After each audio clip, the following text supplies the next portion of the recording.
Hello, what's up? Welcome back to my channel. Here I am again, Kurt Abasolo, and we will now have the book review of The Fault in the Stars by John Green. So let's go, baby! My thoughts are stars I cannot fathom into constellations. The Fault in the Stars by John Green left me awestruck and in tears. I am at loss of words on how to describe this piece of art. The only thing worthy enough to say about this book is, I fell in love the way you fall asleep, slowly and then all at once. Cancer is one of many topics that is talked of very lightly. Many people think of it as an untouchable subject. As soon as a diagnosis is given, almost no one knows what to say or how to act. This book gives the reader a candid look at cancer, which among many other things is simply a side effect of dying. The Fault in the Stars is a novel which tells the story of Hazel Grace Lancaster, a 16-year-old girl who has had cancer for 3 years, and Augustus Gus Waiters, a 17-year-old boy who is now in remission, and once had a tumor in his leg. The two fall hopelessly in love, even though they know their story will only end in heartbreak. 17-year-old Hazel Grace is dying of cancer. Although a new drug has bought her an undetermined amount of time, it hasn't put her disease into remission. Tethered to an oxygen tank to help her breathe, Hazel has become rather depressed and repulsive. Her mother forces her to attend the cancer support group, hoping that she might make a friend. Hazel loathes what she sees as the false optimism of the group, but she attempts to keep her mother happy. One afternoon, she meets Augustus.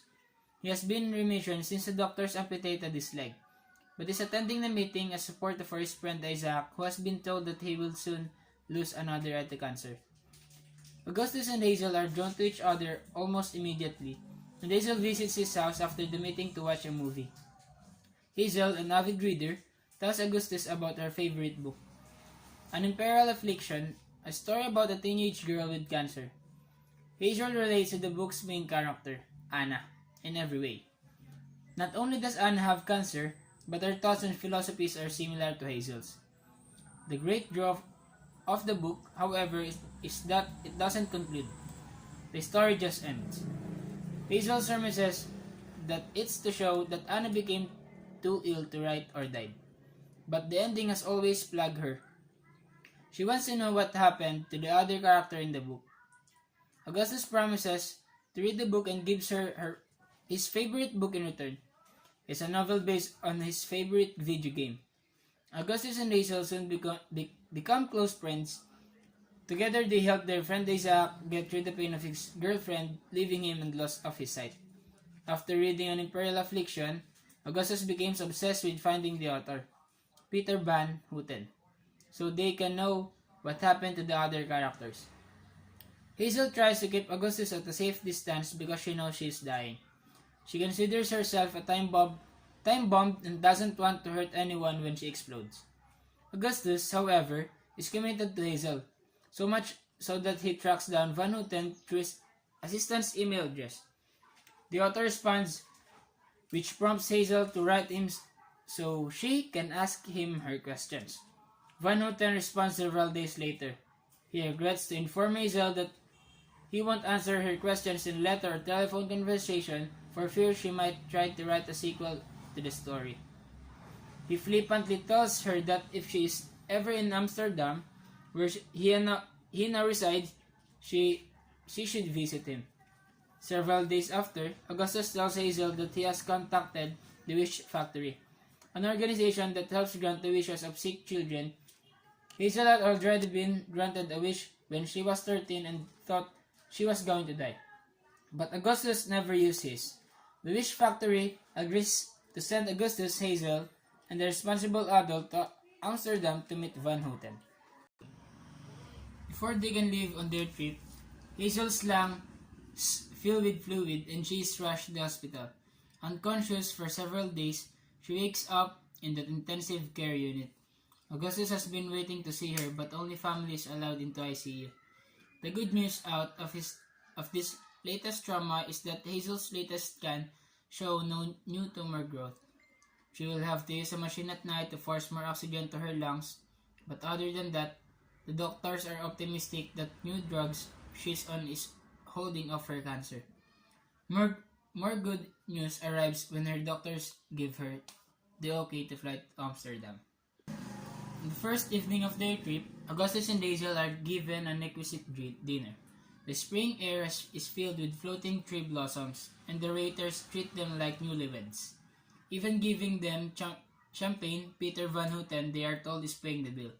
The following day, the two take a cab to Van Houten's apartment, only to discover that the author didn't know of their coming and doesn't welcome their visit. His assistant, Lady Wedge, had set the visit up, hoping to coax her employer out of his self-imposed exile. Van Houten is rude and obnoxious to the teenagers, refusing to answer their questions for the sheer reason that his characters aren't real. They don't continue to exist after the book is finished. Their story ended with the death of Anna. He has never imagined what happened to them later. He then belittles Hazel and Augustus, saying that they are only living because others pity them and pay for their treatments. Augustus and Hazel leave the house angry and upset. Lady Wedge follows them out, after having resigned her position as Van Houten's assistant. She brings the children to Anne Frank's house and pays for their education. The house has no elevators, so Hazel must lug her oxygen tank up a myriad of stairs. The exhaustion she suffers is worth it, as she and Augustus share their first kiss at the end of the exhibit. The other tourists around them applaud. Hazel and Augustus return to their hotel, where they make love in his hotel room. After breakfast the following morning, Hazel's mother leaves the two alone to talk. Hazel and Augustus return to Hazel's room, where he tells her that his cancer has returned and is attacking every part of his body. It is intimated that they again have sex.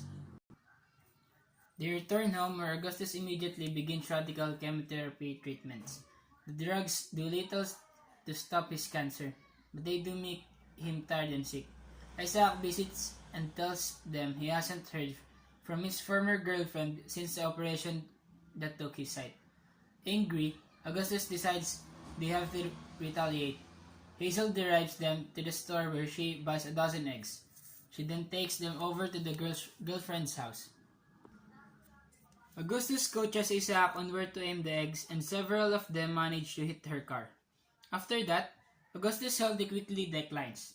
Hazel stays with him, even as he is mortified at how feeble he's become. As his death draws closer, he asks Hazel to meet up one night at the church where the support group meets. It is after hours and no one is there but Augustus and Isaac. Augustus wants to hear the eulogies that they will give at his funeral. After hearing them, he dies 8 days later. Hazel is shocked when Peter Van Houten attends Augustus' funeral. She and her parents give him a ride from the grave. He tells Hazel that Augustus wrote to him after they'd left Amsterdam, because Van Houten still acts pretentious. Hazel makes him get out of the car. Several days later, Isaac asks her if Augustus ever gave her the paper he was working on. Hazel gets in her car to drive to Augustus' house and is shocked to find Peter Van Houten in the backseat. She tried to get him to leave, but he insists on riding with her to Augustus' house.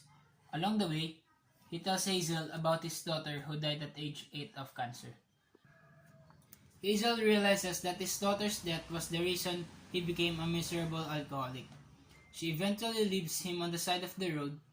Hazel scours Augustus' computer, room and house, but can't find anything that he wrote. She eventually figures out that he must have sent something to Van Houten. She writes Lady Wedge to ask if she saw anything. Lady Wedge responds the following afternoon after visiting the returned Van Houten and obtaining Augustus' letter. It is a eulogy for Hazel. Augustus asks Van Houten to take his words and turn them into a worthy essay for Hazel. Van Houten told Lady Wedge that he could add nothing to Augustus' words.